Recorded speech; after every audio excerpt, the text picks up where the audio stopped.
नमस्कार, मैं हूं स्वाति रायना। आप देख रहे हैं जी बिजनेस। कर्नाटक का नाटक या यूं कहे कुर्सी का सियासी खेल कर्नाटक में बढ़ता ही जा रहा है। कर्नाटक में सत्ता का संघर्ष सुप्रीम कोर्ट के दरवाजे पर आ पहुंचा और अब कल इस बात का फैसला होगा कि कर्नाटक में बीजेपी की सरकार बनेगी या नहीं। येदियुरप्पा सीएम बने रहेंगे या नहीं, क्या कांग्रेस जेडीएस को सरकार बनाने का मौका मिलेगा? लेकिन इन सवालों के बीच सबसे अहम सवाल ये, क्या सरकार बनाने के लिए ये पार्टियां साम दाम दंड भेद का रास्ता चुनने वाली हैं? इसी पर करेंगे पूरी चर्चा। दिग्गजों का पूरा पैनल हमारे साथ मौजूद है, लेकिन इससे पहले देखिए पूरा अपडेट।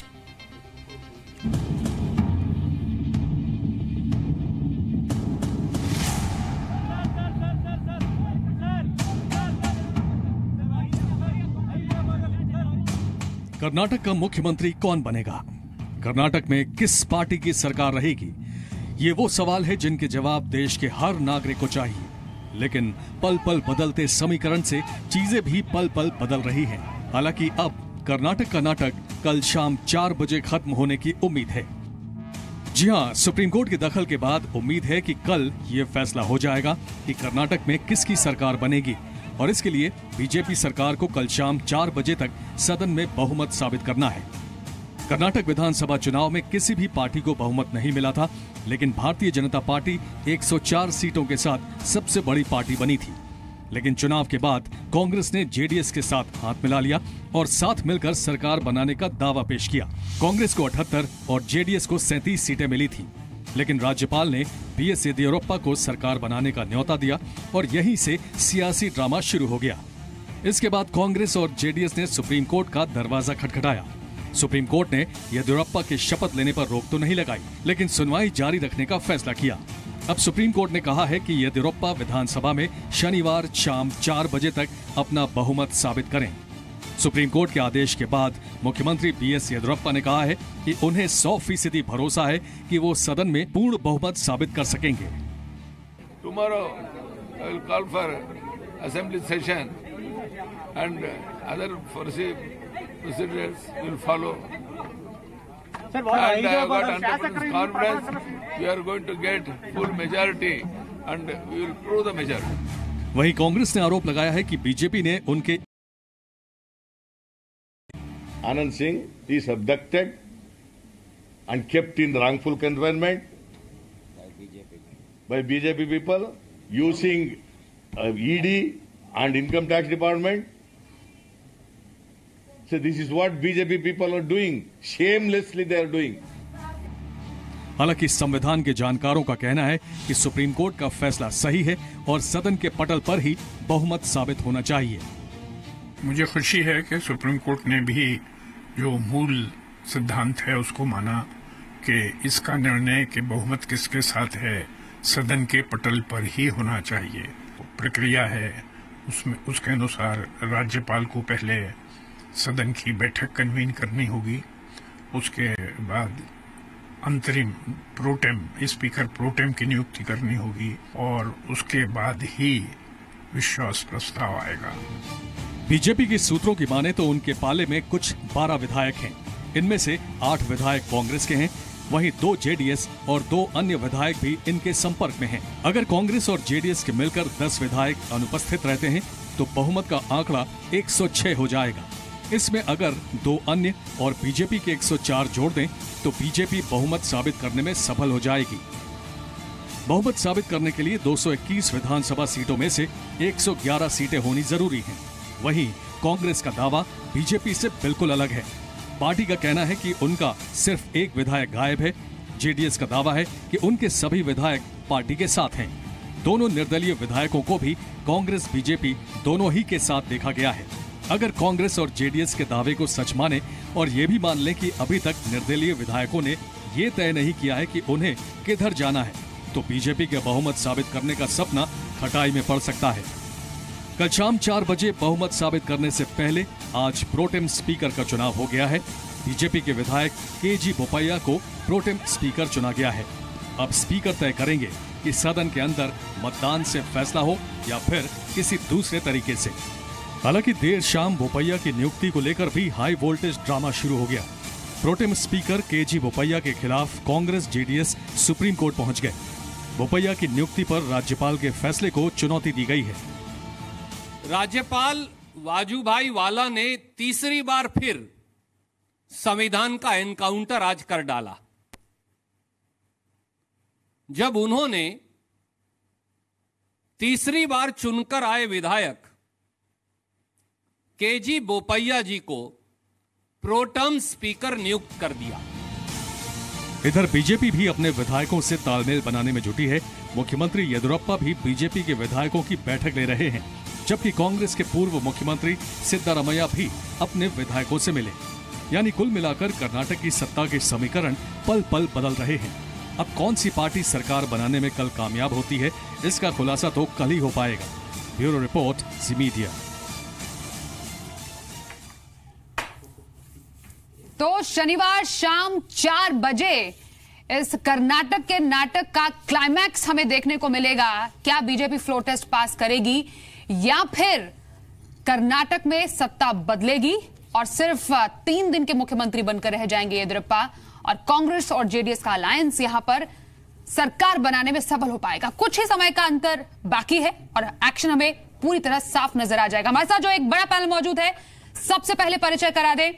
हमारे साथ इस वक्त संविधान विशेषज्ञ एसके शर्मा जी हैं। आपका स्वागत है सर। बीजेपी से प्रवक्ता प्रेम शुक्ला, कांग्रेस समर्थक तहसीन पूनावाला, सीपीआई नेता आमिर हैदर जैदी, बीएसपी नेता देवाशीष जरारिया, हमारे साथ पॉलिटिकल एनालिस्ट संगीत रागी हैं, साथ ही सुप्रीम कोर्ट के वरिष्ठ वकील प्रज्ञा भूषण, साथ ही वरिष्ठ पत्रकार पुष्पेश पंत हमारे साथ है। काफी बड़ा और बिल्कुल जैम पैक्ड, अच्छा एक्शन पैक्ड हमारे पास ये पैनल है। लेकिन उससे पहले जो ग्राउंड में इस वक्त हलचल चल रही है, जो एक्शन चल रहा है, उसकी तरफ आप सबको ले चलते हैं।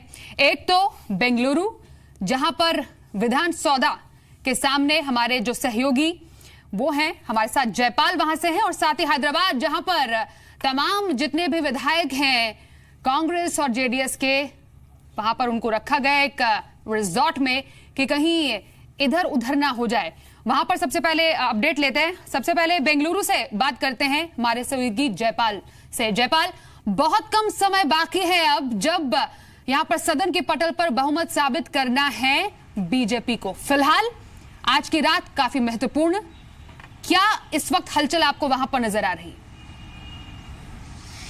जी, हलचल बहुत ही ज़्यादा तेज है जब से सुप्रीम कोर्ट का फैसला है और ये तय हुआ है कि कल 4 बजे से पहले यहाँ पर विश्वास मत हासिल करना है येदियुरप्पा को। तो उसके बाद से राजनीतिक गहमागहमी काफ़ी तेज हो गई है। सबसे पहले मैं कांग्रेस की बात करूं, फैसला आने के तुरंत बाद पूर्व मुख्यमंत्री सिद्धरमैया यहाँ मौजूद थे और उसके बाद उन्होंने तुरंत अपने बाकी वरिष्ठ साथियों को इकट्ठा किया और एक विशेष फ्लाइट से वो हैदराबाद पहुँच गए हैं। ये हैदराबाद में जनता दल सेकुलर और साथ के साथ कांग्रेस के विधायक मौजूद हैं। वहाँ पर बैठ करके एक लंबी मीटिंग चली है जिसमें ये तय किया जा रहा है कि कल किस तरह से रणनीति अपनाई जाएगी, किस तरह से विश्वास मत येदियुरप्पा जी हासिल ना कर पाए, इसके लिए एक प्रक्रिया के ऊपर चर्चा हो रही है। बिल्कुल, मतलब कुल मिलाकर देखा जाए जयपाल, यहाँ पर हम रिजॉर्ट पॉलिटिक्स एक बार फिर से देखेंगे। राजीव रंजन हमारे साथ है, वो भी बिल्कुल उस एक्शन के बीचों बीच है हैदराबाद, जहां पर तमाम विधायक मौजूद है। मतलब जोड़ तोड़ की जो बात की जा रही, तो रिजॉर्ट पॉलिटिक्स जो बार बार की बात की जा रही थी, कर्नाटक में आखिरकार देखने को मिल ही रही है।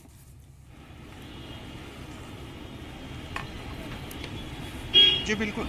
देखिए स्वाति, अगर जिस तरह से बात करेंगे, मैं फिलहाल ये ताज होटल के पास। जी राजीव बोलिए। सवाल मुझसे। बिल्कुल राजीव। ताज कृष्णा होटल है जहां कांग्रेस के विधायक 3 में गोलकोट। चलिए फिलहाल राजीव आपसे फिर से संपर्क करते हैं। थोड़ा सा यहाँ पर बिल्कुल यहाँ पर थोड़ा सा वॉइस कट हो रही है, लेकिन जयपाल आपके सूत्र क्या कह रहे हैं, कल क्या होगा? 4 बजे का समय है, लेकिन क्या अनुमान कहता होगा क्या, और क्या हो सकता है? जिस समय से ये समाचार आया है कि कल येदियुरप्पा को अपना विश्वास मत हासिल करना है, येदियुरप्पा लगातार यहाँ के एक होटल में मौजूद हैं और लगातार अपने विधायकों से मिल रहे हैं, अपने शुभचिंतकों से मिल रहे हैं। यहाँ तक कि जो दिल्ली से जो मंत्री आए हुए हैं, जिनमें कि प्रकाश जावड़ेकर साहब हैं, उन सबों के साथ बैठ करके मीटिंग हो रही है और यह तय किया जा रहा है कि कल क्या करना है। बहुत ही मुश्किल या बहुत ही स्पष्ट तस्वीर नहीं है हमारे सामने में कि कल भारतीय जनता पार्टी क्या करेगी। हालांकि उनकी तरफ से यह दावा जरूर किया जा रहा है कि वो 10 से 12 ऐसे विधायक हैं जिनके साथ वो संपर्क में हैं, लगातार उनसे बातचीत हो रही है और जब भी उनसे ये सवाल पूछा जा रहा है कि क्या वो अपना विश्वास मत हासिल कर पाएंगे, तो उनकी ओर से बहुत ही कॉन्फिडेंस के साथ ये जवाब आता है कि वो हासिल कर पाएंगे। लेकिन ये कैसे होगा, क्योंकि ये खेल आंकड़ों का है, क्योंकि उनके पास अभी 104 विधायक हैं और उनको कम से कम 8 विधायकों की और आवश्यकता है जी। ये देखना काफी दिलचस्प होगा कि कल किस तरह से सदन में पूरी कार्रवाई होती है और किस तरह से वो अपना बहुमत हासिल कर पाते हैं। बिल्कुल क्लाइमैक्स की तरफ पहुंच चुका है कर्नाटक का नाटक कुर्सी का क्लाइमैक्स हम जल्दी देखेंगे। राजीव, अब आपको अगर हमारी आवाज आ रही है तो बताइए वहां पर क्या एक्शन है। देखिए, जिस तरीके से यहाँ था कि ताज रिसोर्ट में, ताज होटल में, ताज कृष्णा में यहाँ कांग्रेस के विधायकों के साथ मीटिंग चली थी। कांग्रेस के विधायक अलग अलग जगह पे थे, गोलकुंडा और पार्क हयात में थे, उन्हें यहाँ बुलाया गया है और इसके बाद एक लंबी चौड़ी मीटिंग चली है। लंबी चौड़ी मीटिंग के बाद यहाँ ये तय किया गया है कि जिस तरीके से कल जिस तरीके से वहाँ पक्ष साबित करना है वो किस तरह से। अब हालात ये है कि यहाँ से बेंगलुरु पहुंचने के लिए भी अलग अलग रास्ते अख्तियार किए जा रहे हैं। जिस तरीके से कहा यह गया है कि उनके पास 3 ऑप्शन है, एक चार्टर प्लेन का, दूसरा फिर जो हवाई टिकट का और तीसरा वो बस के जरिए वो यहाँ से सफर करेंगे। लेकिन ज्यादातर को उम्मीद है कि रोड के जरिए ये यहाँ से सफर करेंगे और लगभग 5 से 6 घंटे के सफर करने के बाद वो वहां पहुंचेंगे, क्योंकि कांग्रेस और जेडीएस ये कहीं भी अपने किसी भी विधायकों को दूर नहीं जाने देना चाहती है, एक साथ ही उन्हें रखना चाहती है और इसी लिहाजा 2 बसों की सवारी के 2 बसों के जरिए यहां से सफर करने का अंदेशा है। हो सकता है कि अंतिम समय में यह प्लान चेंज कर दिया गया, लेकिन ये साफ तौर पर लग रहा है कि जिस तरीके से आपने कहा कि रिसोर्ट पॉलिटिक्स, वो जाहिर है कि ये समक्ष राजीव तमाम विधायकों के क्या फोन्स हैं वो सीज कर लिए गए हैं, कन्फिस्केट कर लिए गए हैं, उनको बहुत ही सिक्योर्ड तरीके से रखा गया है जिससे किसी भी तरीके की बातचीत किसी से ना हो पाए। क्या जानकारी मिल पा रही है? देखिए, आमतौर पे जिस तरीके से ये शुरुआती दौर में ही था, अलग अलग जगह जी, एक बार लाइन फिर से यहाँ पर हम फ्रीज हो गई, लेकिन चलिए ये तो बात साफ हो गई है कि ठीक है, वहां पर एक तो बेंगलुरु एक्शन का केंद्र और हैदराबाद जहां पर तमाम विधायक है कांग्रेस से जेडीएस के, वहां पर क्या एक्शन चल रहा है और इंतजार है कल शाम 4 बजे का। बहुत बहुत शुक्रिया दोनों सहयोगियों का हमारे साथ जुड़ने के लिए, राजीव रंजन और जयपाल।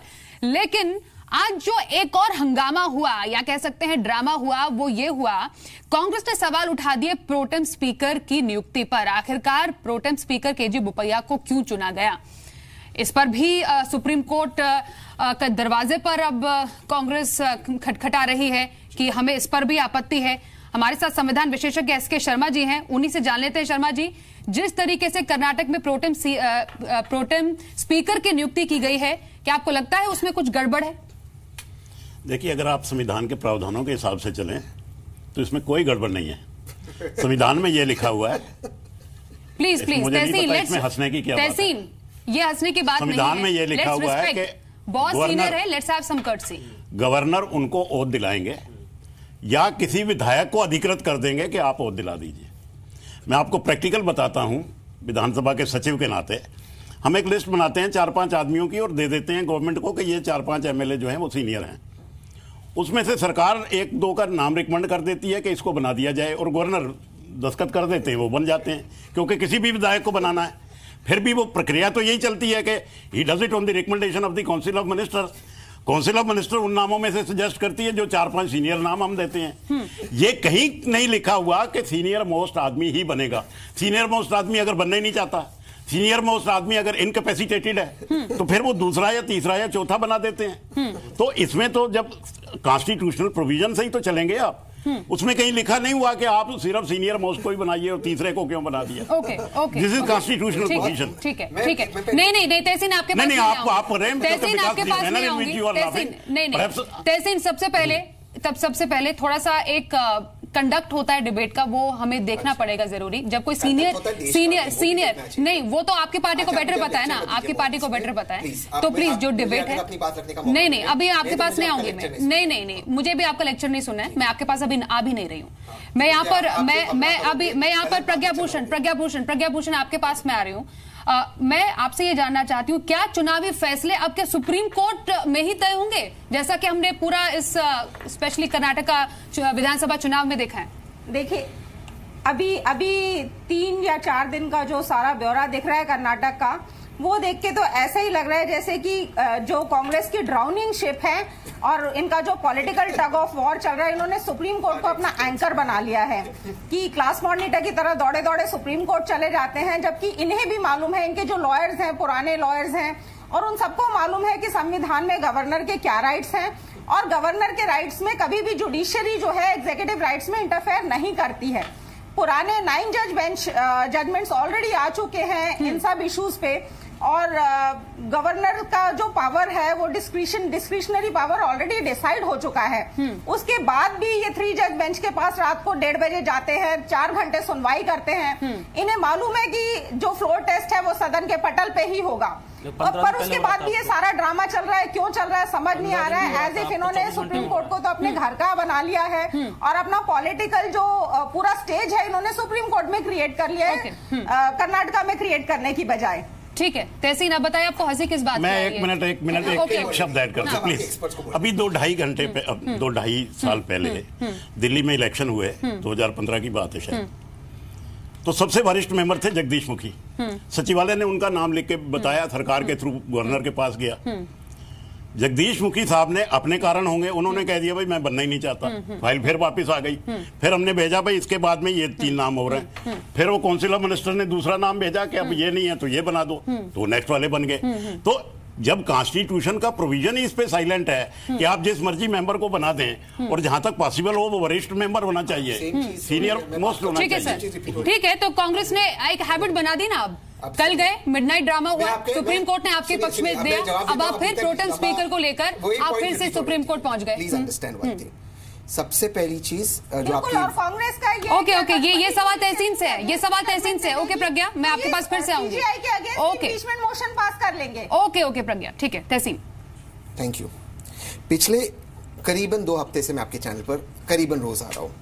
कल और परसों में बार बार आपके चैनल पर कहा, और आपके जितने सारे एक्सपर्ट्स बैठे हुए, किस लाइन लेते हैं मुझे पता है, लेकिन जो एक्सपर्ट्स बैठे हुए कहते हैं कि गवर्नर का विशेष अधिकार को, विवेक अधिकार को आप चैलेंज ही नहीं कर सकते। आज सुप्रीम कोर्ट 10 वीक में उसके विवेक अधिकार को सुन रहा है, वो बात झूठी साबित हो गई, लेकिन ये फिर भी आकर आपके चैनल पे झूठ कह रहे। दूसरी चीज, आपके जो एक्सपर्ट्स है उन्होंने कोई जजमेंट पढ़ा ही नहीं, अपना ये रमेश्वर प्रसाद का जजमेंट पढ़ा ही नहीं कि governor does not have discretionary power, he only have discretionary power in terms of inviting, जिसके भी गाइडलाइंस दे दी गई, फिर भी अपने बात कर रहे हैं। अब जो आपके नए एक्सपर्ट्स आप बैठे हुए हैं, bye convention senior most member होता है। जगदीश मुखी खुद नहीं बनना चाहता था, यहां पर जो कांग्रेस के एमएलए पाटिल साहब वो कह रहे मैं बनना चाहता हूं, बाय कन्वेंशन ये सीनियर मोस्ट मेंबर होता है। दूसरी बात, प्रोटेम स्पीकर को अधिकारी ने कॉन्स्टिट्यूशन में फ्लोर टेस्ट कराना, वो स्पीकर, प्रोटेम स्पीकर का सिर्फ इतना रोल होता है कि वो लोगों को स्वेरिंग इन कराए और स्पीकर को इलेक्ट कराए। अब प्रोटेम स्पीकर अगर फ्लोर टेस्ट कराने वाला है, वॉइस वोट पे कराएगा, लोगों को बाहर रखेगा, दिस इज इलीगल, ये संविधान के विरुद्ध है। मेजॉरिटी नहीं है किसी पार्टी की, तो मेजॉरिटी नहीं। आप एक सेकेंड, आप 108 प्लस 78 प्लस 38, आप किस बेसिस पे? रामेश्वर प्रसाद डिस्क्राइब्स आप तो ऐसी बात करें, कॉन्स्टिट्यूशन जो है, संविधान सिर्फ कांग्रेस पार्टी के लिए बना है। संविधान जो है ये एक्सपर्ट आप जो कहेंगे वही होगा, आप जो कह रहे हैं वही होगा। अब मैं लास्ट चीज कह रहा हूं, अपनी लास्ट बात, संविधान में तो कोई बात कही गई होगी ना, इसलिए प्रोटेम स्पीकर के बाद ही संविधान की बात कर रहा हूं। कल भी आपने मुझसे ये सवाल पूछा, गवर्नर के विवेक को आज चैलेंज हुआ, 10 वीक के बाद सुन रहे। प्लीज आप मेरी बात समझिए। दूसरी बात, महाराष्ट्र के अंदर देवेंद्र फडणवीस वॉइस वोट पे आया, ये इलीगल था लेकिन हुआ, स्पीकर नहीं वो का, इसका प्रावधान कहां है कि प्रोटेम स्पीकर लोगों को बाहर रखेगा, प्रोटेम स्पीकर वॉइस वोट कराएगा, प्रोटेम स्पीकर लोगों को रोकेगा अंदर आने के लिए, ये इलीगल है। प्रोटेम स्पीकर के पास वो अधिकार है नहीं। सबसे पहली बात, pro tem speaker must be the senior most member unless he और शी इज इनकैपेसिटेटेड, वो इनकैपेसिटेड है नहीं। और मैं जजमेंट भूल रहा हूं, अभी 1 मिनट में दे दूंगा। सुप्रीम कोर्ट ने वो भी कहा है प्रोटेम स्पीकर को भी आप चैलेंज कर सकते हैं।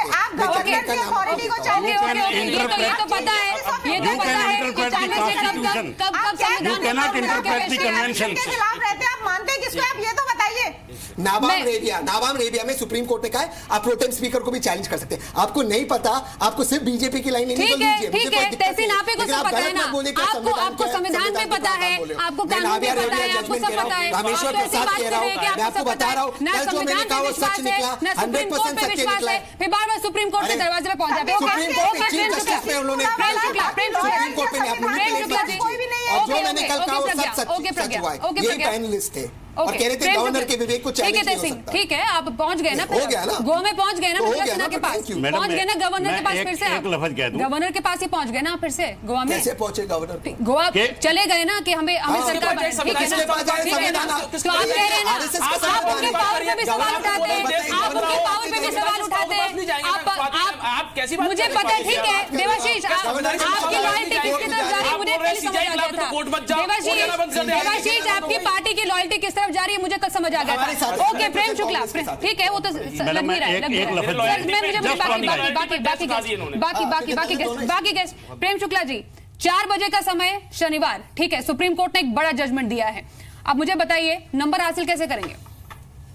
ये पहले मूल प्रश्न ये है कि तहसीन पूनावाला और राहुल गांधी 2 ही संविधान के विशेषज्ञ हैं और कल तक ये आपके जी मीडिया के एक समूह के कार्यक्रम में कह रहे थे कि कल यानी आज सुप्रीम कोर्ट जो है वो डिफर कर देगा, जो उसको रद्द कर देगा जो स्वेरिंग इन हुआ है, क्योंकि ये असंवैधानिक है।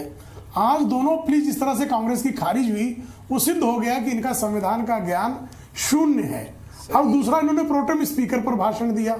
तीसरा, यहां पर आपके पैनल में 2 संविधान विशेषज्ञों का उपहास किया। अब तीसरी बात यह है कि कैसे हमको मिलेगा। अब देखिए, सदन के पटल पर बहुमत सिद्ध करना है, वो हम निश्चित तौर पर करेंगे। विश्वास मत कल पेश होगा और सदन, अब उसके सारे सूत्र जो है अभी घोषित कर दिए जाएं, इसकी आवश्यकता नहीं, इसकी कोई संवैधानिक प्रावधान नहीं है। वरना रात में जो उठकर फिर बेचारे सुप्रीम कोर्ट चले जाएंगे, रात भर बेचारे जजों को फिर जागना पड़ेगा, क्योंकि आधी रात में आप लोग नहीं शुक्ला जी, आप लोग क्या कहते हैं, संविधान की अवहेलना करेंगे तो जाएंगे नहीं? स्वाति जी बिल्कुल मनी पावर, मसल पावर का बेजा इस्तेमाल करेंगे तो नहीं जाएंगे। अब नहीं, बीच में नहीं बोलेंगे, बीच में नहीं बोलेंगे। आपने हमारे चैनल पे और भी बातें कही थी, ठीक है, आपने हमारे चैनल पे कांग्रेस की भूल भी मानी थी, बहुत सारी बातें, ठीक है, बहुत सारी मानी थी ना। कल को शायद आप इसको भी बोलेंगे कि हमारी भूल थी, हम मैंने से क्यों बोला। कल आदरणीय प्रज्ञा भूषण जी भी उस पैनल पे थी, आप चाहें तो उनसे पूछ सकती हैं क्या कह रहे हैं। स्वाति जी, मैंने कहा गवर्नर का विवेक चैलेंज हो सकता है, वो हो रहा है 10 वीक में चैलेंज। अभी आपको नहीं मानना है कि आपकी मर्जी है, आपको ऑस्ट्रिच आपको बिल्ली बन के आग बन। प्रेम शुक्ला जी, मुझे बाकी केस के पास भी जाना है प्लीज।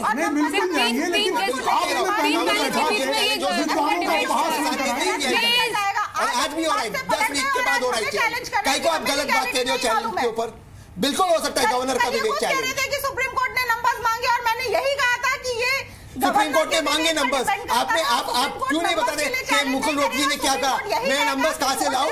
अरे प्लीज, आप मुकुल रोहतगी से सुप्रीम कोर्ट ने नंबर्स मांगे, वो वाले में फ्लोर ऑफ द हाउस बताऊंगा। सुप्रीम कोर्ट ने बताया कहां से आएंगे नंबर्स आपके पास? आप गलत बात मत कीजिए प्रज्ञा।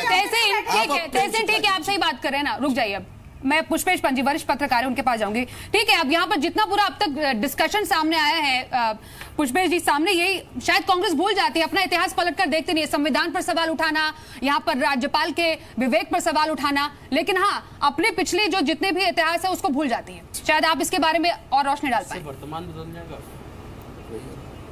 नहीं, देखिए, मुझे लगता है कि हमें दलगत पक्षधरता से ऊपर उठने की जरूरत है। मैं तहसीन पूनावाला की हर बात का समर्थन नहीं करता हूं, मगर मेरे ख्याल में उनकी इस बात में थोड़ा दम जरूर है कि संविधान की रक्षा की प्राथमिक जिम्मेदारी और संविधान की व्याख्या करने का विशेषाधिकार सर्वोच्च न्यायालय का है। और उत्तराखंड के प्रसंग में सर्वोच्च न्यायालय ने ये स्पष्ट किया था कि राज्यपाल या स्पीकर का जो कोई आदेश होता है, यदि वो प्रत्यक्षता प्राइमा फेसाई संविधान की अवहेलना करता है तो उसको निरस्त किया जा सकता है। तो मेरे ख्याल में जहाँ तक राज्यपाल के विवेक के पुनर्विचार या पुनरीक्षण की न्यायिक व्यवस्था है, वो बात अब तक कानूनन तय हो चुकी है कि संविधान में इसका प्रावधान हो या ना हो। सर्वोच्च न्यायालय ने अपने फैसलों से इस बात को एक तरह से कंस्ट्रक्टिवली तय कर दिया है, तो इससे पीछे हटने की गुंजाइश नहीं है। दूसरी बात जो मुझे लगता है आपको स्वीकार करनी पड़ेगी कि दुर्भाग्य से कांग्रेस और भाजपा दोनों ने ही दोहरे मानदंड अपनाए हैं।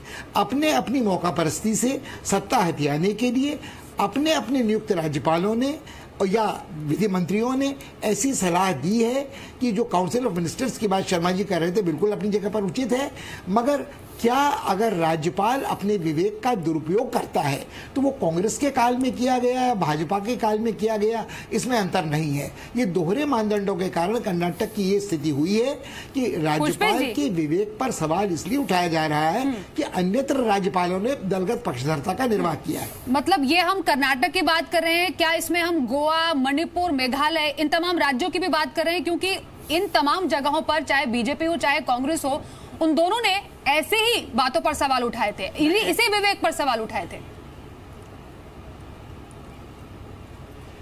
जी बिल्कुल। तो अगर दोनों ही पार्टियां अलग अलग उदाहरणों पर राज्यपाल की विवेक पर सवाल उठा रही हैं तो अंततः हमें ये बात स्वीकार करनी पड़ेगी कि संविधान की व्याख्या का और संविधान की रक्षा का, संविधान के बुनियादी ढांचे की रक्षा का एकमात्र विशेषाधिकार सर्वोच्च न्यायालय का है। तो हमें उसके फैसलों को शिरोधार्य करना पड़ेगा, वो हमारे पक्ष में जाए या विपक्ष में जाए।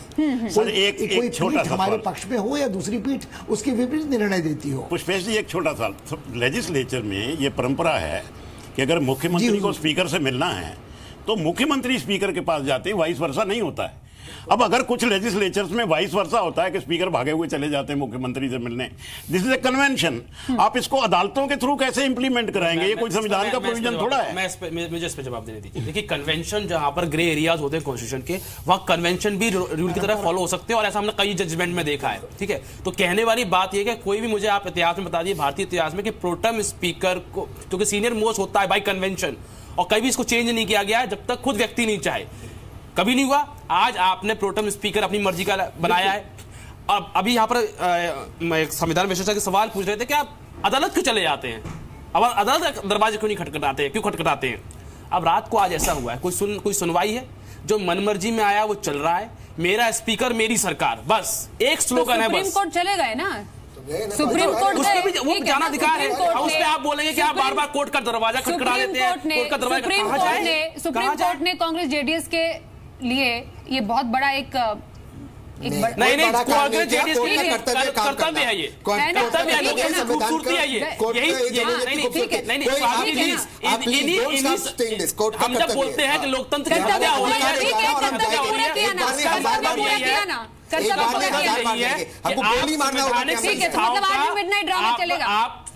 ड्रामा है, सुप्रीम कोर्ट ड्रामा है। डिबेट कराइए, आप लोग डिबेट डिस्कशन क्यों करा रहे हैं? फिर इतना ड्रामा है तो संगीत रागी, अब मुझे आप अपने राजनीतिक अनुभव के तहत बताइए, कल शाम को 4 बजे आप क्या होता देख रहे हैं? देखिए, पहले एक दो टिप्पणी मैं कर दूं कि सुप्रीम कोर्ट जो विवेकाधिकार का प्रयोग है वह राज्यपाल को एक्सप्लिसिट कॉन्स्टिट्यूशन में दिया गया है। ऐसा अधिकार भारत के राष्ट्रपति को भी संविधान नहीं प्रदान करता है। भारत का राष्ट्रपति जो है वो विवेकाधिकार का प्रयोग किन्हीं परिस्थितियों में करता है, लेकिन वह एक डिराइव्ड पावर है। लेकिन जो ये पावर राज्यपाल को दिया गया है वो एक्सप्लिसिट कॉन्स्टिट्यूशन के आर्टिकल के द्वारा दिया गया है, एक बात। दूसरी बात ये सही है कि ये सुप्रीम कोर्ट ने पहले भी ये निर्णय दिया है कि विवेकाधिकार जो होगा वह स्वच्छंदता नहीं होगी, आपकी किसी का भी आर्बिट्रेरीनेस नहीं हो सकता है, इसलिए वो जस्टिसेबल है। ये बात, इस बात में दम है, इस बात में तर्क भी है। अब रह जाती है सवाल कि क्या विवेक का प्रयोग, उसका कोई गाइडलाइंस है जिसके आधार पर वाकई उसे मैंडेटरी है करना, वैसे ही होना चाहिए? तो इस प्रकार के निर्णय पर कोई भी एक प्रकार का एक गाइडलाइंस ऐसा नहीं है जो सब पर लागू हो। यदि सब पर लागू होता तो फिर विवेक का प्रयोग का मतलब क्या रह जाएगा? विवेक का मतलब ही है कि जब परिस्थितियां अलग अलग होंगी, परिस्थितियों के अनुसार वो अपने विवेक का प्रयोग करेगा, इसलिए विवेकाधिकार दिया जाता है। एम तो सर उसका ही होगा ना, संविधान की रक्षा करना। देखिए, यदि मैं उठ करके चला जाऊंगा, मैं ये डिबेट नहीं कर सकता, ऐसा मैं ये येलिंग नहीं कर सकता। मैं आप लोग बात कर रहे थे, मैं चुप था, सुन रहा था, जरा सुन लीजिए धैर्य से। तो विवेक के अधिकार, यदि परिस्थितियां, और हम ज्यूरिस्प्रूडेंस में भी जानते हैं कि एक ही परिस्थितियां आपको सिमिलर दिख सकती हैं बट वो समान होती नहीं है। हो सकता है कि वो जैसे हम दो भाई हों और दो सिमिलर दिख रहे हों but they are not same, वही स्थिति कॉन्ग्रुएंस नहीं होते हैं, सिमिलर हो सकते हैं, वैसे ही परिस्थितियां भी होती हैं। तो उन सारी परिस्थितियों के अंदर गवर्नर एक अपने विवेक का प्रयोग करता है और सुप्रीम कोर्ट ने ठीक किया है कि विवेक का उस प्रकार को जस्टिसेबल करके और कहा है कि आप इसमें न गलत किया विवेक के प्रयोग करते वक्त, ना गवर्नर ने गलत किया, न ही सुप्रीम कोर्ट ने गलत किया है। अब तक की जो व्यवस्था है उसमें कुछ भी गलत नहीं हुआ है, इतनी तक मैं ये कह सकता हूं। तो फिर इतना हंगामा क्यों है बरपा? मैं सुन लीजिए, मेरे सुन लीजिए। इतना हंगामा क्यों है बरपा? मैं हंगामा इसलिए है क्योंकि यदि ये हंगामा नहीं होता तो इलेक्शन से पहले ये दिखाया जा रहा था राहुल गांधी का करिश्मा काम कर रहा है, एंटी इनकम्बेंसी कोई काम नहीं कर रही है। इसके राजनीतिक मायने होते हैं। यदि ये ड्रामेबाजी नहीं होती तो सारा का सारा फोकस मीडिया में ये डिबेट पर अटकता कि राहुल गांधी फेल कैसे कर रहे हैं। आज तक 22 इलेक्शन लगातार हारने के बावजूद भी एक व्यक्ति जो है ऊपर से आरोपित अध्यक्ष है जिसे नेता बनाने की कवायद की जा रही है, और प्रधानमंत्री प्रधानमंत्री मोदी के समकक्ष उनको खड़ा करने की जो एक मीडिया में नैरेटिव बनाने की कोशिश की जा रही है, कैम्ब्रिज एनालिटिका के थ्रू जो है वो नेता खड़ा करने की कोशिश, जैदी साहब को मौका नहीं मिला। मैं नहीं चाहती हूँ कि मैं नहीं चाहती हूँ आधा मौका दे, जो आपको पूरा मौका मिलेगा। आधा समय दे जो इन लोगों को आप दे रहे हो बिना, आपको तो पूरा देखिए बोलेंगे बिल्कुल देखिए तहसीन जी, ये आप सुनिए, वो बहुत शांति से बोल रहे थे, ठीक है, वो हमने सुना, जब शांति से बोलते हमने सुना। जैदी साहब देखिए, आज तो हर दूसरा आदमी संविधान विशेषज्ञ है और पुष्पेंद्र पंत जी सही कह रहे हैं, बिल्कुल सब अपने अपने हिसाब से संविधान की व्याख्या कर रहे हैं, और विवेकाधिकार भी वो है, उसके ऊपर तो विवेक है गवर्नर का, वो जो उसकी विचारधारा होगी, जिसने उसे नियुक्त किया होगा उसी हिसाब से उसका विवेक भी होगा, उसी हिसाब से उसके कर्तव्य भी होंगे। मसला ये नहीं है।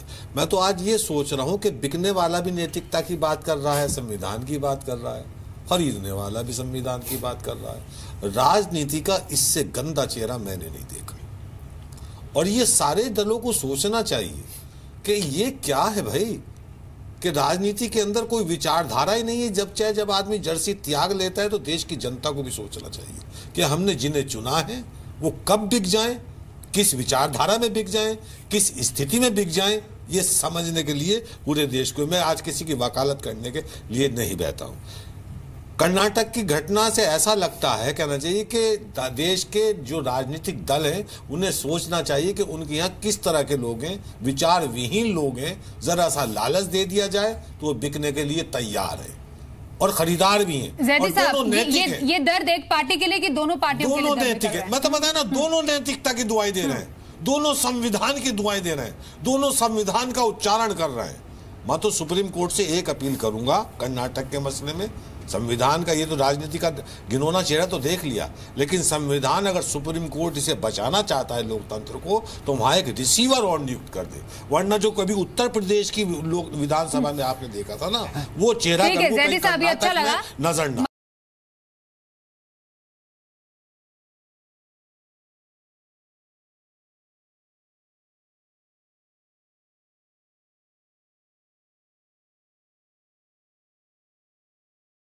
लेकिन तहसीन वेरी क्विक, जिससे पहले मैं बाकी गेस्ट के बारे, तहसीन आप कुछ कहना चाह रहे हो? देखिए एक चीज, रामेश्वर प्रसाद जजमेंट पढ़ लीजिए, मैं इसकी एक लाइन पढ़ते सुनाता हूं, जो the governor can not be an autocratic political ombudsman to only help one political party. in a democracy with regards to forming the government, it is the majority rules principle, whether it is a pre-poll, single largest or post-poll alliance. Supreme court ने इसे तय किया है. दूसरा जो मैंने आपको बताया, प्रोटेम स्पीकर के बारे में भी सुप्रीम कोर्ट ने कहा आप आ सकते हो. और तीसरी चीज 16वीं लोकसभा में तस्वीरें में देख लो, ये जरूरी तस्वीरें दर्शकों को दिखाना है. ये देखिए काउंटिंग चल रही है. ये जो हैदराबाद का रिजॉर्ट है, तमाम कांग्रेस विधायक चाय की चुस्की भी ले रहे हैं और ये देखिए काउंटिंग. सबको एक हॉल में रखा हुआ है, कोई बातचीत किसी से ना हो, ये सुनिश्चित किया जा रहा है क्योंकि ये आज रात का समय कल सुबह तक बहुत ही इंपॉर्टेंट है. मतलब कह सकते हैं कयामत की रात, कोई इधर से उधर ना हो, इसको पूरी तरह से सुनिश्चित किया जा रहा है.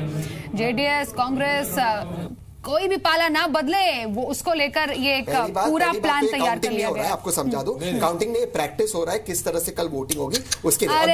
प्लीज मैं अपनी बात मैं अपनी बात कहना चाहता हूं. जो प्रोटेम स्पीकर है, जब 16वीं लोकसभा बैठी, 16वीं लोकसभा में प्रोटेम स्पीकर थे कमलनाथ जी, क्योंकि वो सीनियर मोस्ट थे. अब आप मान लो एक हाइपोथेटिकल सिचुएशन, पंच साहब भी है, आप सारे एक्सपर्ट्स यहाँ पे मान लो कमलनाथ जी अपने ही विवेक चलाते, विवेक आप लोग कहते रहते, 288 या मोदी जी के जितने हैं उसमें से 220 लोगों को बाहर फेंक डालते और कहते अब इनकी तो मेजॉरिटी नहीं है, house can not be challenged in the court. और ये चीज please don't interrupt me, please मैंने आपको इंटरप्ट नहीं किया. बाद में करो. मैं दर्शकों को एक इंपॉर्टेंट चीज समझा रहा हूँ. तो कमलनाथ जी थे, उन्होंने ये जो प्रोटेम स्पीकर है, रिक्वेस्ट यू यार, बीजेपी बाद में करो. मैं बीजेपी के आरएसएस की विचारधारा के खिलाफ बोलता हूं. मोस्ट इंपॉर्टेंट थिंग इज आप कैसी विचारधारा के लोगों को टिकट देते हैं जिन पे ये भरोसा नहीं वो कब बिक जाए. यार मैंने राजनीति के अंदर एक परिभाषा पढ़ी थी कि जनता भेड़ बकरियों के समान होती है, नेता ग्वाला होता है. लेकिन ये तो नेता ही भेड़ बकरियां है, इनका ग्वाला कौन है? बीच में बोलना है, समझ में नहीं आता. The most important thing is ऐसी विचारधारा की तो वकालत करते हुए शर्म आती है. शर्म आती है ऐसी विचारधारा की. तहसीन आप वॉक ऑफ कर रहे हैं पूरे डिबेट से. नहीं, आप सवाल का जवाब आप भी दूसरों के बीच में बोलते हैं ना, आप भी दूसरों के बीच में बोलते हैं, आप भी दूसरों के बीच में बोलते हैं. तो ये क्या तरीका हुआ वॉक ऑफ करने का? आप चाहते हो मैं चुप पे आऊं, मैं अपनी बात रखूंगा. नहीं, ये क्या तरीका हुआ शो से वॉक ऑफ करने का? ये क्या तरीका हुआ शो से वॉक ऑफ करने का? मेरा समय आप मत लो. मैं फिर से नहीं, जब दूसरे बोलते तो आप भी तो बीच में बोलते हैं ना. आपने रिक्वेस्ट किया, मैंने कहा, मैंने ठीक है, बात पूरी कीजिए. बात ही फ्लो में नहीं होती. बात पूरी कीजिए तहसीन. मैं क्या कह रहा था? क्या कह रहा था? कमलनाथ, अगर कमलनाथ होते प्रोटेम स्पीकर, मान लो मोदी जी के 220-230 लोगों को बाहर रखते, the house is sovereign, sir expert है, house can not be challenged in the court, जो हालांकि ऑपरेशन कमल में हुआ था बट वो अलग थे. आप कैसे करोगे? इस तरह से आप हाउस बनाओगे, इस तरह से आप डेमोक्रेसी करोगे. दूसरी चीज में एक लास्ट चीज कहते अपनी बात खत्म करता हूं प्लीज. मैं छोटा सा, हाँ मैं प्लीज खत्म करता हूं. देखिए आखिर प्रोटेम स्पीकर का कॉन्स्टिट्यूशन में कोई प्रावधान नहीं, कोई पावर नहीं है कि वो फ्लोर टेस्ट कंडक्ट करे. क्यों? उसने फ्लोर टेस्ट कंडक्ट किया, मानो उसने लोगों को बाहर फेंका, आप कंप्लेन के लिए स्पीकर के पास जाते हो, प्रोटेम स्पीकर के पास वो पावर नहीं आपकी कंप्लेन रिजॉल्व करने को, वो सिर्फ स्पीकर के पास विशेष अधिकार है. तो आपने एक ग्रे एरिया तैयार कर दिया. Pro tem speaker should be senior most by convention who must appoint other speakers. अगर ये आप कन्वेंशन तोड़ते हो तो हमें कोर्ट ही जाना पड़ेगा. ओके, प्रेम शुक्ला प्लीज मैं एक जरा प्लीज एक कॉन्स्टिट्यूशनल बात मैं कह देना चाहता हूं. देखिए ये जो व्याख्या इनकी है, ये जो प्लीज जो कॉन्स्टिट्यूशनल प्रोविजन है वो ये नहीं है जो ये बता रहे हैं.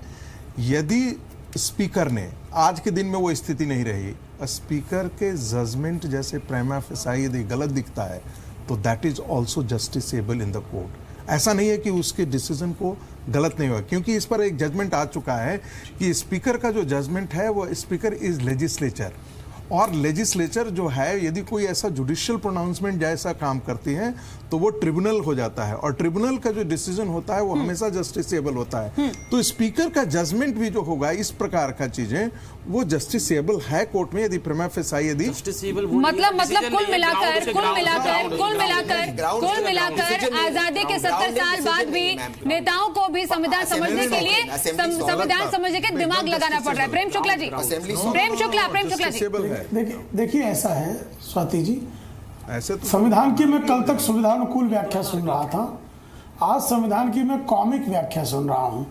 और अधजल गगरी छलकत जाए का एक जो है बहुत बढ़िया कहावत है. तो अभी मैंने आपके शो में बहुत सारा छलकने वाला जो है उनको बात करने मैंने बहुत सारा ज्ञान को छलकते हुए देखा, और उस ज्ञान से सराबोर व्यक्तियों ने जो है जिस तरह से संविधान की व्याख्या की वो सचमुच जो है संविधान के निर्माताओं ने यदि सुन लिया होता तो उनको जो है पेट पकड़कर हंसने के अलावा अनंत कुमार हेगड़े को कहेंगे बदल देंगे हम तुरंत। आराम से जरा सुन लीजिए, आराम से हाथी को चिंगाड़ना ठीक नहीं है। अरे तो हाथी नहीं चिंगाड़ेगा, कौन चिंगाड़ेगा कमल? अच्छा, आराम से चीखिए, चिल्लाइए मत। मैं जान रहा हूं कि आप जो हैं कितना, जिस पार्टी से आए हैं, नोट के अलावा उसका और कोई धर्म नहीं है। मायावती जो है दौलत की बेटी है, एडीआर की रिपोर्ट, दौलत की बेटी है, एडीआर की रिपोर्ट, दौलत की बेटी के चरण चाटने वाले। जरा आप संविधान किस पार्टी के पास है देश में? मुद्दे पे प्रेम शुक्ला जी, मुद्दे पे नहीं, आप उनको बुला के फिर चिल्लवा लीजिए, चिखवा लीजिए, फिर मुझे आप कह रहे मुद्दे बात करूं और उनको आपने यहाँ एक चीयर लीडर बैठा दिया है, एक चिरकुट चीयर लीडर को बैठा के आप डिबेट बिगाड़ रही है। संभालिए सर, चिरकुट चीयर लीडर को कृपया न संभालिए सर जी। देखिए, मैं चिरकुट चीयर लीडर से यहाँ व्याख्यान सुनने नहीं आया हूँ। मैं चिरकुट चीयर लीडर से व्याख्यान सुनने 2 मिनट में मैंने चिरकुट आप लोग मैं आपके डिबेट शो छोड़ के जाना पसंद करूंगा। मैं आपके डिबेट शो को छोड़ा, इसीलिए मैंने कहा ना, आपके डिबेट में इस तरह से कॉमिक बहस हो रही है कि इस डिबेट में शो को छोड़ के जाना आपके डिबेट को छोड़कर जाना जो है, मुझे लगता है ज्यादा बेहतर है। यहाँ पर बैठ कर मैं बिल्कुल नहीं बना रहूंगा, मैं बिल्कुल नहीं बना रहूंगा, क्योंकि आपने जो है कहीं से भी पकड़कर किसी भी सड़क छाक आदमी को लेकर आएंगी और कुछ भी बकवास करेगा मेरी बात में। मुझे इतना समय नहीं है।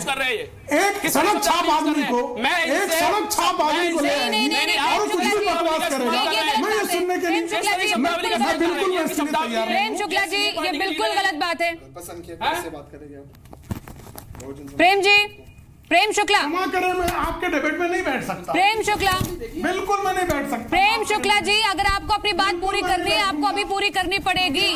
और हम कर्नाटक पे बात कर रहे हैं, कर्नाटक पर हम बात कर रहे हैं। प्रेम शुक्ला जी, इधर उधर की बात करके समय बर्बाद ना करें। ओके, चलिए। बीजेपी ने वॉक ऑफ किया, बीजेपी ने इस पूरे शो से वॉक ऑफ किया है।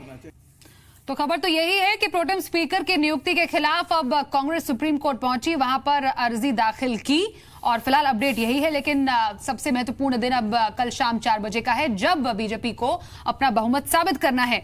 पुष्पेश जी, यहां पर क्योंकि हम संविधान की, गवर्नर के विवेक की बात कर रहे हैं, अब आने वाले कितने भी चुनाव है, क्या हम ऐसा ट्रेंड देखते हैं कि चाहे फिर वो मध्य प्रदेश हो, छत्तीसगढ़ हो, राजस्थान हो, अगर ऐसा कोई सिचुएशन बनता है वहां पर भी हमें कर्नाटक जैसी स्थिति देखने को मिलेगी? देखिए, मुझे लगता है कि हम दुर्भाग्यपूर्ण स्थिति है कि हम इस बात को अस्वीकार नहीं कर सकते हैं कि भारत का मतदाता दोफाड़ है, बटा हुआ है। और अभी बात विचारधारा की हो रही थी, जैदी साहब बहुत सही बात कर रहे थे कि भारत के राजनीतिक दल ही नहीं, भारत का औसत आदमी भी विचारधारा के आधार पर आचरण नहीं कर रहा है और वो बटा हुआ है। उसका मतदान भी मौकापरस्त है, जातिवादी है, सांप्रदायिक है, अपने संकीर्ण हितों से जुड़ा है, क्षेत्रीयता से जुड़ा है। मुझे बड़ा दुख हुआ जब सिद्धरामैया साहब ने हिंदी विरोध भी शुरू किया, लिंगायतों को अलग धर्म में भी शामिल करवाने की जिद की। तो जिस पार्टी को मैं धर्मनिरपेक्ष समझता था, जिस पार्टी को मैं अखिल भारतीय समझता था, उसने अपने राजनीतिक स्वार्थों के लिए भाषाई झगड़ा जो कभी तमिलनाडु में हुआ करता था, उसकी बू आज तमिलनाडु में नहीं दिखती। उस प्रेत को पुनः जागृत करने की कोशिश कर्नाटक में की, जहां कभी कोई हिंदी विरोध नहीं रहा था, और फिर लिंगायतों के संग झगड़ा शुरू किया। तो वो लिंगायती सांप्रदायिक नहीं है, वो कलिका भी उसमें आ गए। तो मुझे लगता है कि इसलिए कांग्रेस की बुराई नहीं है। भाजपा इस पूरे प्रदर्शन में और भी नाकारा साबित हुई है कि यदि वो कांग्रेस को जेडीएस के साथ सरकार बना लेने देती और अपने अंतर विरोधों में गिरने देती, तो शायद उसे कहीं अधिक फायदा होता। वो मॉरल हाई ग्राउंड जिसे अंग्रेजी में कहते हैं, वो उसके साथ रहता और लोकसभा चुनावों के लिए सरदर्द नहीं उसने पैदा किया होता। अब जो आप सवाल उठा रही हैं वो वास्तव में यक्ष प्रश्न है कि हर जगह यदि मतदान किसी एक पार्टी को स्पष्ट बहुमत नहीं देता है तो हर बार ही झगड़ा होगा। और मैं उस बात पर अडिग हूं कि अंततः संविधान में संविधान की व्याख्या और उसके संरक्षण का सर्वोच्च अधिकार सर्वोच्च न्यायालय को है। तो हमें देखने को मिलेगा। और संविधान, जो भी संविधान पीठ होगी, बड़ी पीठ होगी, क्या ये जरूरी है कि संविधान की रक्षा के लिए कोई फैसला जो आज सर्वोच्च न्यायालय की एक पीठ देती है वो बाध्य करती है आने वाली भविष्य में किसी पीठ को कि उस निर्णय को बदल न दे। सर्वोच्च न्यायालय कोर्ट ऑफ रिकॉर्ड है, वो अपने पुराने फैसले से बाध्य नहीं है, उसके ऊपर ये केस नहीं होता है जो ये उच्च न्यायालय को मानना होता है। ठीक है, अब अर्जी दाखिल कर दी है क्योंकि कांग्रेस ने उसके ऊपर लागू नहीं बिल्कुल बिल्कुल बिल्कुल। प्रज्ञा, अब मुझे बताइए, क्योंकि कांग्रेस पहुंच गई सुप्रीम कोर्ट, प्रोटेम स्पीकर के खिलाफ अर्जी दाखिल की है नियुक्ति के खिलाफ। अब मुझे जरा ये बताइए कि अब कार्रवाई कैसे आगे चलेगी सुप्रीम कोर्ट में इसको लेकर, क्योंकि समय तो ज्यादा बचा ही नहीं है। स्वाति, देखिए आज तो मुझे नहीं लगता कि रात को सुप्रीम कोर्ट खुलेगी और रात भर सुनवाई होगी, क्योंकि फ्लोर टेस्ट का टाइम कल दोपहर 4 बजे का है। तो कल सुबह 10:30 बजे सुप्रीम कोर्ट स्टार्ट हो जाती है और 10:30 बजे पहली हियरिंग में इनके जो लॉयर्स हैं वो कोर्ट के आगे पेशकश करेंगे कि इनको पहले सुना जाए। और जहां तक चांसेस है प्रोटेम स्पीकर के जो अपॉइंटमेंट है वो रद्द नहीं की जाएगी। और आप ये भी मान के चलिए, इसका मुझे पूर्ण विश्वास है कि कल जब फ्लोर टेस्ट हो जाएगा उसके बाद कांग्रेस दोबारा एक अर्जी दाखिल करेगी सुप्रीम कोर्ट में। मैम, प्रोटेम स्पीकर नहीं रद्द होगा, ये बात मैं भी कहता हूँ, इसमें वो नहीं, लेकिन प्रोटेम स्पीकर को शायद सुप्रीम कोर्ट मॉडिफाई करे अपना ऑर्डर कि वो फ्लोर टेस्ट कंडक्ट ना करे, या तो इट गोज बाय कन्वेंशन, और या तो सुप्रीम कोर्ट को ये गारंटी दे कि किसी को सस्पेंड नहीं किया जाएगा, उनको सिक्योरिटी दे वहाँ आकर अंदर आकर वोट करने की, और वॉइस वोट पर ना हो। ये डायरेक्शन अगर मिल जाए बहुत बड़ी जीत हो, क्योंकि देवेंद्र फडणवीस की, मैं अपनी बात खत्म करता हूँ संक्षेप में, देवेंद्र फडणवीस मुख्यमंत्री बने वॉइस वोट पे। अगर हम अपने आप को जमहूरियत समझते, ये हमारे एक शर्मनाक बात है कि देवेंद्र फडणवीस वॉइस वोट पे मुख्यमंत्री बने। संगीत रागी जी, अब तो अभी तस्वीरें भी दिखाई थी कि कांग्रेस ने अपने विधायक कैसे संजो कर रखे हुए हैं एक जगह। अब बीजेपी के पास तो नंबर है ही नहीं, अब ये भी कह रहे हैं कि 11 विधायक हमारे संपर्क में है, कैसे मिलेगा बहुमत? मैं ये 3 दिन से ये इस फ्रेज को मैं यूज कर रहा हूँ, मैं फिर आगे बढ़ा रहा हूँ। एक ऐसा लोकतंत्र है, हमने केटल डेमोक्रेसी बना रखी है। जैसे जानवरों को बाड़े में बांधा जाता है और रखा जाता है, वो गुमसुम जानवर की तरह रहते हैं, न कुछ बोल सकते हैं न कुछ कर सकते हैं। इन विधायकों की दशा या दुर्दशा ऐसी है। हम एक कैसे लोकतंत्र में जी रहे हैं जहाँ पर विधायक अपनी भी बात कहने के लिए स्वतंत्र नहीं है, एक हाई कमांड तय करता है। हाई कमांड का हमारे यहाँ कल्चर चला, और वो अभी श्रीमती गांधी के समय से चला, और आज के दिन में वो सारी पार्टियाँ उसको फॉलो कर रही हैं लगभग। तो ये लोकतंत्र के बारे में बहुत बड़ा प्रश्न चिन्ह है। हमको सोचना पड़ेगा, देखना पड़ेगा कि क्या यही लोकतंत्र है जो पार्टी जीतती है। मैं ये कह सकता हूँ कि जो मैंडेट है वो भारतीय जनता पार्टी के लिए पूरा का पूरा नहीं आया, लेकिन जो मैंडेट का स्पिरिट है वो भारतीय जनता पार्टी के लिए था। वो हम ये नहीं कह रहे हैं कि वो पूरी मेजोरिटी लेकर के आई। Bharatiya Janata party near to the majority है, उसको हम सिंपली सिर्फ लार्जेस्ट पार्टी कहें, ऐसा कहना गलत होगा। जब गोवा का उदाहरण दिया जाता है तो मैं ये बार बार कहता हूँ, गोवा का आंकड़े का अंतर इतना कम था कि वो कोई भी पार्टी इधर से उधर हो सकती थी, वहाँ उतने न्यूट्रल मेंबर्स भी थे, इंडिपेंडेंट मेंबर भी थे। इसलिए गोवा का जो मटेरियल एग्जाम्पल्स है यहाँ पर नहीं लाया जा सकता है।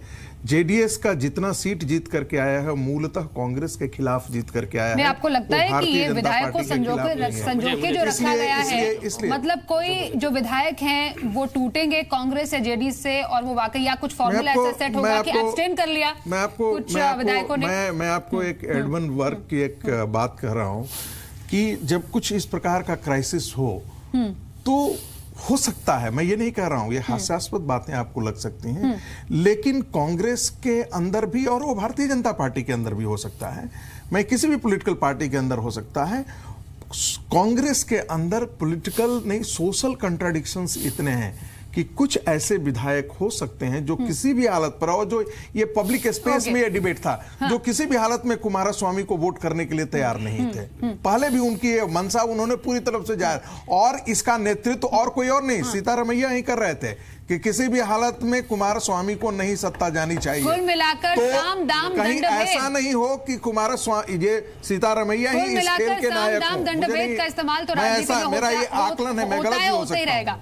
देवाशीष, देखिए प्रधानमंत्री महोदय की मुझे एक बात अच्छे से याद है कि मैं इस देश को कांग्रेस के कल्चर से मुक्त कराने आया हूँ। कांग्रेस के कल्चर में, और आज वो डिबेट्स के डिस्कोर्स को इस लेवल पे लेके आ गए हैं कि उनके ही प्रवक्ता या उनकी तरफ टिल्ट करने की आइडियोलॉजी को तरफ टिल्ट करने वाले लोग अपने हर एक्ट के लिए इमरजेंसी का हवाला दे रहे हैं, या फिर उस एक्ट के लिए उसका एक्ट का हवाला देके जो कांग्रेस ने गलत किया है। देखिए, 2 wrongs never make a right. ठीक है, आप लोग, कांग्रेस ने उस समय गलती की, आप लोकतंत्र को 2018 के लोकतंत्र को आप 1976 का लोकतंत्र बनाने पे तुले हुए हो कि उस समय 75 में इंदिरा गांधी ने इमरजेंसी लगाई थी तो 76 में मैं उसका बदला लूंगा, इस तरीके से। तो ये किस तरीके देश को लेके जा रहे हैं? आपने हमें फॉरवर्ड दिखाने का वादा किया था कि हम आपको देश को आगे लेके जाएंगे। आप 21-22 राज्यों में ऑलरेडी सरकार है। इतना सत्ता का लालच नहीं है कि बाय हुक और बाय क्रुक मुझे पूरे देश पे कब्जा करना है। बाबा साहब ने एक बात बहुत अच्छी कही थी कि संविधान में चाहे कितना भी अच्छा बना लूं, अगर इसको लागू करने वाले लोग अच्छे नहीं है तो इसका दुरुपयोग होगा ही। चलिए, देश के उच्चतम न्यायालय पर भरोसा करते हैं, संविधान पर भरोसा करते हैं, और शनिवार का दिन शाम 4 बजे पता चल जाएगा कि आखिरकार कर्नाटक में किसकी सरकार बनेगी, और क्लाइमेक्स, कुर्सी का क्लाइमेक्स, कर्नाटक का नाटक का अंत हम उम्मीद करते हैं जरूर हो। और हाँ, जो कांग्रेस ने अर्जी भी दाखिल की है प्रोटेम स्पीकर की नियुक्ति के खिलाफ, उस पर भी सुनवाई सुबह 10:30 बजे हम उम्मीद करते हैं। अपडेट लगातार सबसे पहले जी बिजनेस पर हम आपको देंगे। तमाम मेहमानों का हमारे से जुड़ने के लिए बहुत बहुत शुक्रिया। फिलहाल दीजिए इजाजत।